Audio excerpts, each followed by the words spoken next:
CommuniTraders, Okana here. I'm going to show you a trade. We talked about this in the Skype group. I'm going to explain how I took the trade. So this is the USD JPY. I was looking at the charts. When I opened my charts, price was already here in this area. So on the 30-minute time frame, it was just touching the EMA 99, but most importantly there was the support line here.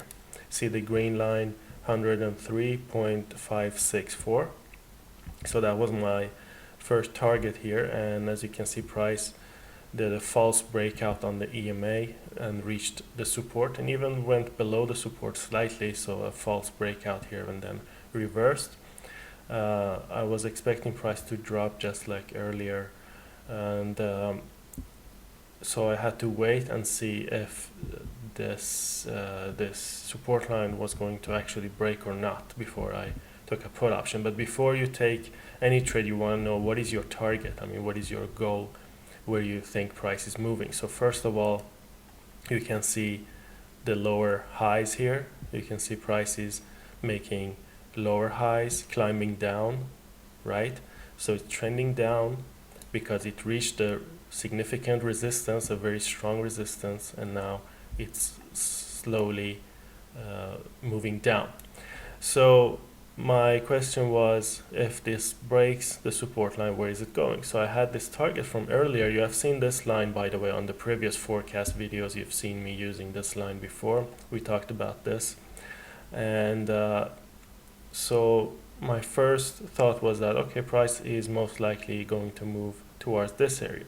And then I have this support line here, which is based on the gap here on Monday's opening price. You can see that price ignored where it closed last week on Friday night. It closed here and then it opened here on Monday. So it means that this is where the potential buyers are. You can see the support here, by the way, the breakout here, and then it became support. So we know this is a significant area. So we had two targets, the lower target, the trend line here, and the support line here below. And also if you look at higher time frames, you can see our EMA was also here. That's why I don't only go by EMAs, because if you had traded a call here, it wouldn't have gone well, because you would be trading only based on the EMA. But you should take into consideration the price action, which is the support and resistance line here. Getting back to our trade, how did I know when to enter the trade? So if we look at the price on the lower time frames, we see our support line here. So the first breakout was here.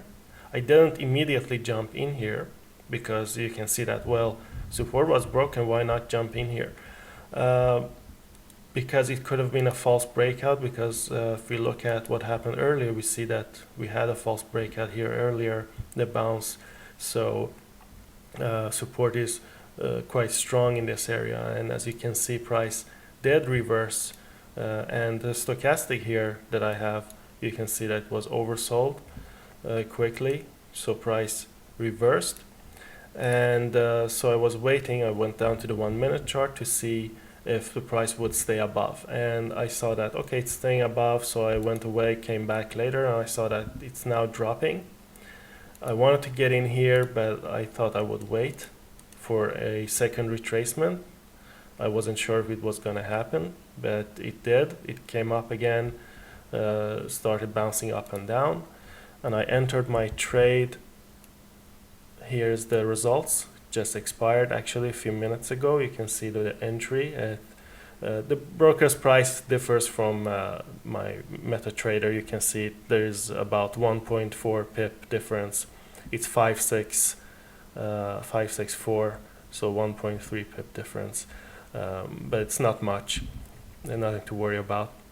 But there was a lot of leverage. You can see a lot of pips in the money here. So expiry was about 45 minutes, actually 46 minutes, and the entry was on this candlestick here.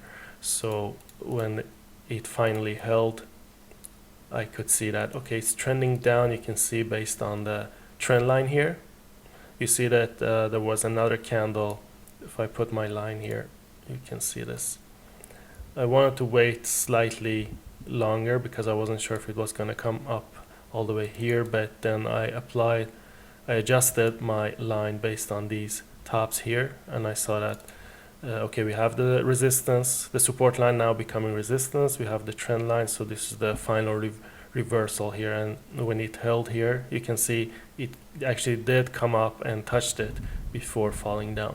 So I entered here, the price expired here, down here on this candle, and if we go to the higher time frames, you can see that we remove our trend line. You can see that it expired on this candle here. So that was the trade, about 46 minutes. It was a false breakout. It reversed back above the support line, but then made a lower high. You can see that here on the 5-minute time frame as well. If you draw a trend line, it's making lower highs. So I didn't take much regard on the stochastic, but I knew that the hourly was not oversold yet. It wasn't completely oversold. I could see it already here in this area. It wasn't oversold, so there was room for a decline. And you shouldn't only base your trades on the stochastic, because then you would have jumped in for call options and you would have lost because it was oversold, pretty much oversold everywhere. But you should look at the trend lines, the divergence, and support resistance. Are they breaking? And you can see how it became resistance here in this area, and the price dropped. And this was my entry candle here. When this candle closed, you can see that